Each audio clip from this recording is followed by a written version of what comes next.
ئێمە چۆن مافەکانی خانەنشینان دەگەڕێنینەوە. ئێوەی خانەنشینان زەرمەندی گەورەی ئەم جۆرە حکومڕانیان لە ساڵی 2016 پلە بەرزکردنەوەتان ڕاوەستاوە و تا ئێستا 3-4 پلە بەرزکردنەوەتان لەدەستداوە. بەپێی داتاوزانیاریەکانی ئێمە هەر خانەنشینێک نزیکەی 20 تا 6 ملیۆن دیناری لە لای حکوومەتەوە لێی خوراوە. پرۆژەی ئێمە لە لیستی 247 بۆ گەڕاندنەوەی گشت مافەکانی خانەنشینانی کوردستان.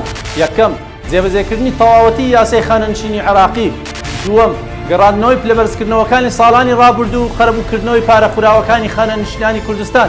سێم، خانەنشینانی هەرێم وەک عێراق موچەکانیان لە سندوقی خانەنشینی عێراقی وەرگرن بۆ ئەوەی سەرەتای هەموو مانگێک موچەکانتان وەرگرن بێ دواکەوتن.